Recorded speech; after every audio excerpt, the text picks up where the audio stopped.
नमस्कार जी, मैं हूं पुनीत। आप देख रहे हैं एस्ट्रो पीडीसी प्रोग्राम में आपका तहे दिल से स्वागत करती हूं। और आज वक्त जो है बिल्कुल नहीं लूंगी, क्योंकि आज 7 लक्षण जानने हैं हमें गरीबी के। गरीबी घर में क्यों है और आज उसको भगा देना है। कहते हैं, सुनील जी कहते हैं कि ये बड़े 7 कारण हैं जिनकी वजह से गरीबी है और ये हमारी ही गलतियां हैं। इन गलतियों को दूर कर देंगे तो गरीबी जो है वो चली जाएगी। सो बहुत ही ज्यादा इंपॉर्टेंट एपिसोड जो है ये होने वाला है। नीचे जो अपॉइंटमेंट नंबर्स हैं ये आप ही के लिए हैं। गुड लक रिपोर्ट के बारे में बात होगी, टिप ऑफ द डे के बारे में बात होगी, लेकिन पहले गरीबी को भगाने के बारे में बात होगी। तो पहले स्वागत कर लेते हैं। बहुत बहुत स्वागत है सुनील जी। नमस्कार जी। सुनील जी, गरीबी जी। हर कोई चाहता है कि घर से निकल जाए, और बहुत सारे लोग जो है कुछ गरीबी की वजह से एक्सट्रीम स्टेप्स भी उठा लेते हैं। मतलब गरीबी से बड़ी बीमारी और कोई नहीं। करेक्ट। तो इसको भगाने के लिए क्या किया जाए, क्योंकि आप कहते हैं कि 7 ऐसी चीजें हैं जो कि हमें गरीब बना रही हैं मूल तौर पे। बाकी तो और बहुत सारी होंगी, लेकिन 7 मेन चीजें हैं, वो क्या है? पुनीत जी, 7 अजूबे, 7 का वैल्यू बहुत ज्यादा है। 7 नंबर का वैल्यू बहुत ज्यादा है। 7 समंदर पार, 7 ऐसी मेजर चीजें हैं जो आपके घर में आप कर रहे हैं, जिसकी वजह से दरिद्रता घर से नहीं जा रही, लक्ष्मी घर के अंदर नहीं आ रही। सबसे पहला कारण, जिस घर के अंदर किसी की कुंडली के अंदर अमावस्या योग हो, अमावस्या योग, सूर्य और चंद्रमा क्लोज कंजंक्शन में हो, उस घर में बहुत क्लेश होता है। और जिस घर में बहुत क्लेश है वहां लक्ष्मी आती नहीं है, वहां लक्ष्मी का वास नहीं है। लक्ष्मी जी कहां है? विष्णु जी के चरणों में।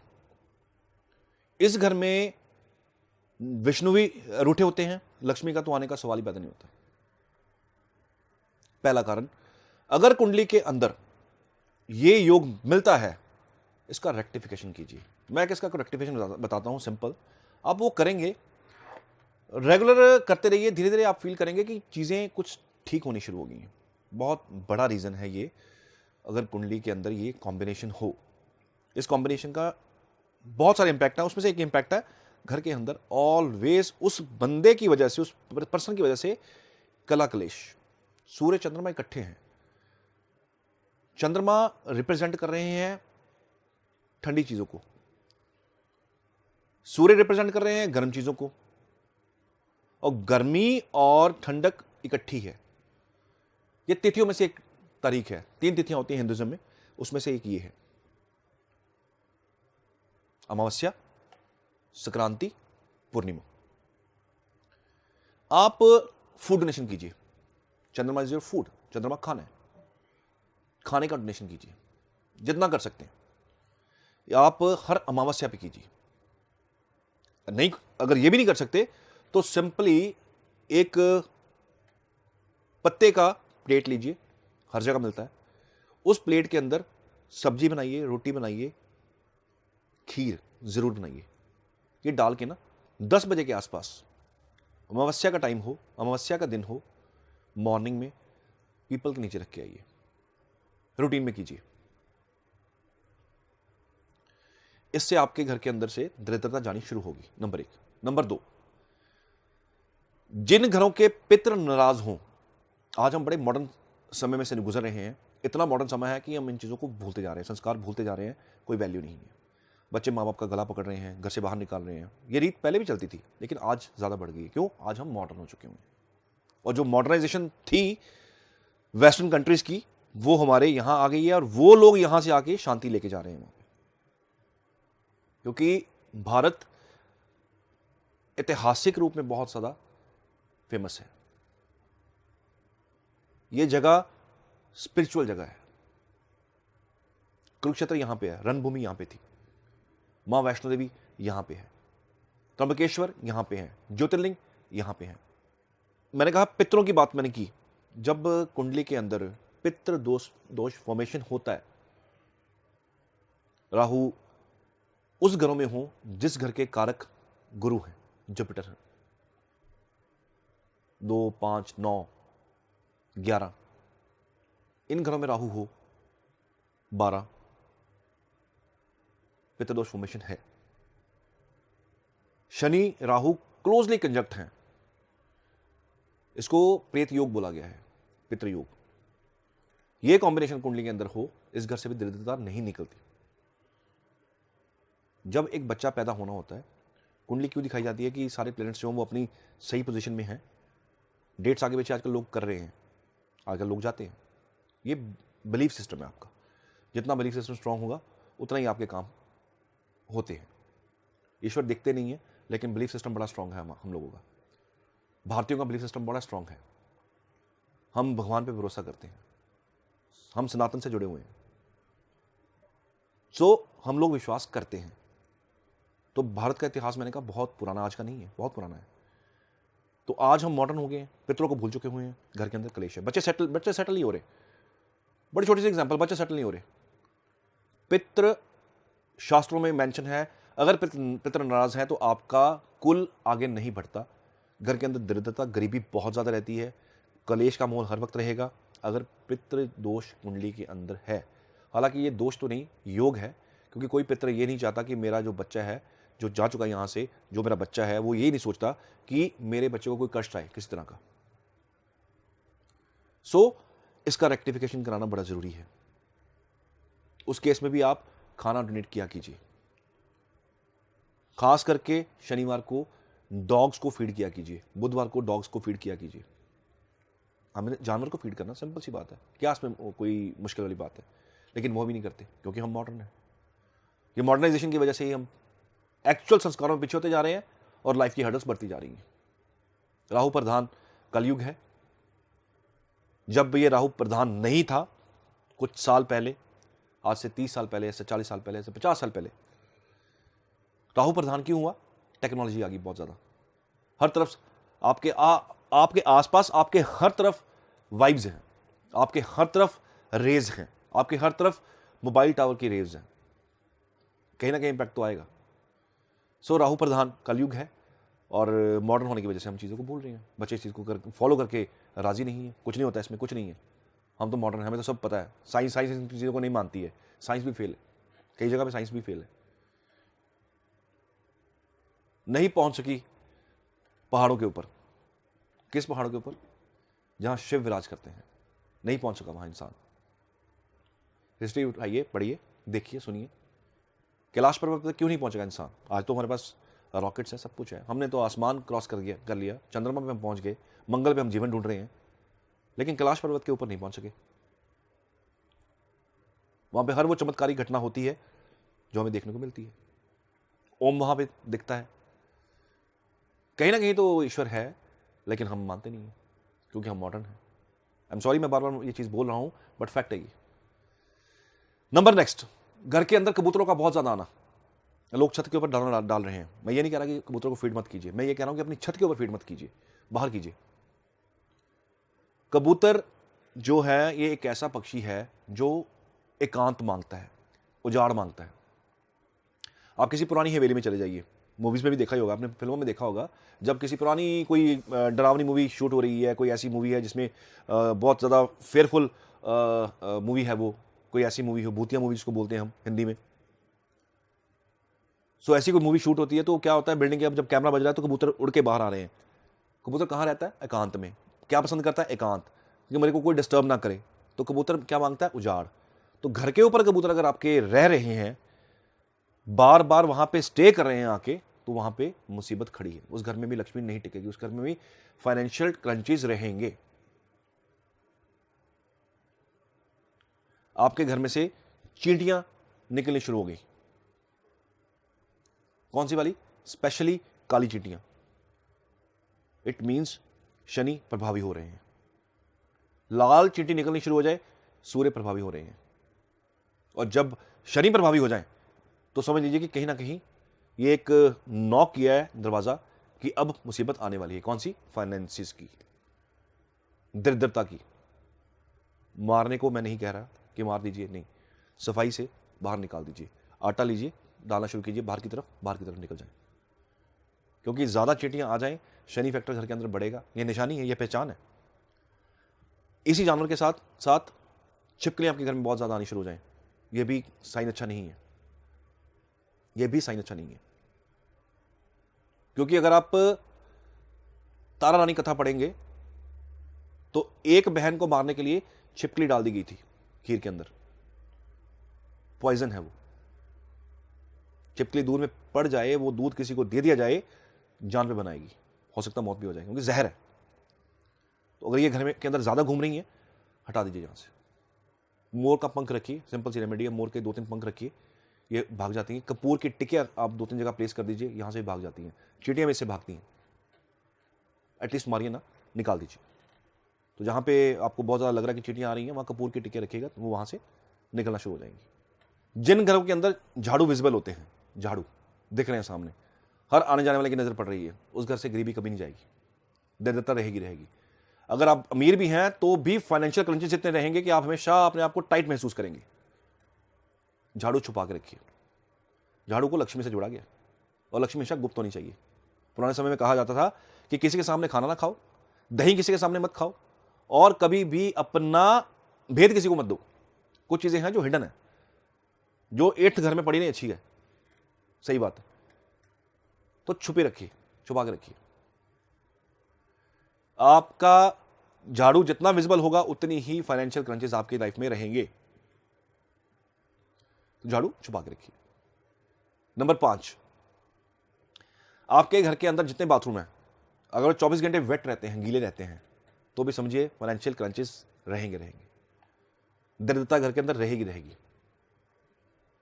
गंदगी जो है राहु से रिप्रेजेंट होती है। हालांकि राहु दोनों तरफ से, नानके और दादकों की तरफ से, बड़े रॉयल फैमिली से है, बड़े अमीर फैमिली से है, लेकिन गंदगी जो है वो राहु से रिप्रेजेंट की जाती है। आपका वॉशरूम आपका राहु है। अगर वो 24 घंटे गीला रहता है तो समझ लीजिए पैसा, फाइनेंसिस क्रंचेस रहेंगे। पैसे का दिक्कत रहेगा। जितना हो सके बाथरूम को साफ रखिए, और बाथरूम को कभी ब्यूटीफाई नहीं करते। मैं आपको एक और चीज बता दूं, कभी बाथरूम को सजाते नहीं है, बाथरूम को सिर्फ नीट रखिए। सजाने और नीट में बहुत ज्यादा फर्क है। नंबर 6, औरत का तिरस्कार और एक्स्ट्रा मैरिटल अफेयर्स, दोनों चीजें बहुत इंपॉर्टेंट, ध्यान देने वाली हैं। एक्स्ट्रा मैरिटल है, इट मींस कि आपके घर में बहुत जल्द प्रॉब्लम आने वाली है। किस चीज की? फाइनेंसिस की। पर स्त्री गमन और पर पुरुष गमन, दोनों चीजें जुड़ी हुई हैं इसके साथ। सो बच के रहिए। चंद्रमा सप्तम में हो, मौके मिलते हैं, बार बार मिलते हैं। जुपिटर कुंडली के अंदर पीड़ित हो बृहस्पति, 6, 8, 12 में हो, तो भी ऐसे मौके मिलेंगे, बच के रहिए इनसे। औरत का तिरस्कार, जिस घर में गाली गलौज हो रहा है औरत को, पैसा एक्सपेक्ट मत कीजिए। और यही हो रहा है मैक्सिमम, मेरी कंसल्टेशन में होता है। मैं पूछता हूं, सर आप अपनी वाइफ से सलाह लेते हैं? नहीं सर, इनसे क्या सलाह लेंगे, मैं खुद डिसीजन लेता हूं। गलती है यहाँ पे, और ये गलती ही बहुत भारी है। दुनिया भर के उपाय करेंगे, स्टोन डालेंगे, सब कुछ करेंगे, परफ्यूम लगाएंगे, खुशबू आए आसपास से, और जो मेन लक्ष्मी है घर की वही पीड़ित है। और जो घर की ही लक्ष्मी पीड़ित है, तो किस लक्ष्मी की एक्सपेक्टेशन आप करेंगे? एक्सपेक्टेशन लक्ष्मी की नहीं की जा सकती जिस घर में औरत का तिरस्कार है। लेकिन लोगों को लगता है नहीं, इससे कुछ नहीं होगा। इससे होता है, इससे 100% होता है। आपने क्लासिकल टेक्स्ट नहीं पढ़े हुए, आपने ज्योतिष के अंदर गहराई के अंदर अभी डुबकी नहीं लगाई, आपने नहीं पढ़ा क्लासिकल्स को। औरत का तिरस्कार जहां जहां हुआ है वहां विनाश हुआ है। द्रौपदी की जो कहानी है, मुझे आपको बताने की जरूरत नहीं, आप जानते हैं, कुल नाश हो गया सारा का सारा। जब ये चीरहरण हो रहा था तब पितामह भी सामने खड़े थे, वो कुछ बोल नहीं पाए। तो जब वो छैया पे थे तो द्रौपदी ने उनको सहानुभूति नहीं दिखाई थी।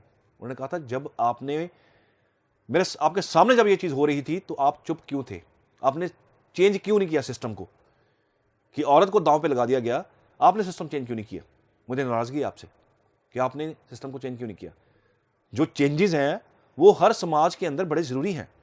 अगर आप नहीं बदलेंगे तो आप पीछे रह जाएंगे। तो आपको वो कुल उसी वक्त बदल देनी चाहिए थी कि नहीं, आगे से नहीं चलेगा, औरत को पीड़ित नहीं किया जाएगा, लेकिन आप तब भी चुप थे। तो मुझे आपके साथ नाराजगी है। तो उनका पूरा आपको पता ही है कुल का क्या हाल हुआ।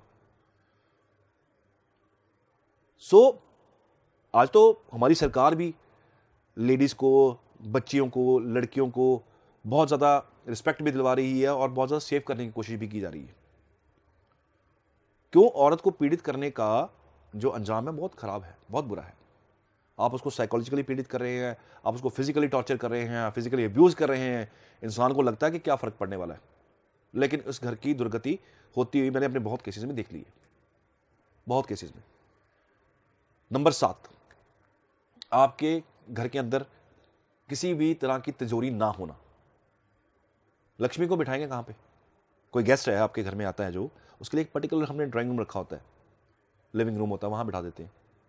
खाने के लिए हमने डाइनिंग भी यूज करते हैं, सोने के लिए बेडरूम यूज करते हैं, नहाने के लिए बाथरूम यूज करते हैं, पेड़ पौधे लगाने के लिए हम ग्रीनरी यूज करते हैं, प्लांटेशन करते हैं घर के अंदर। हर चीज को एक स्पेसिफाइड जगह दी हुई है।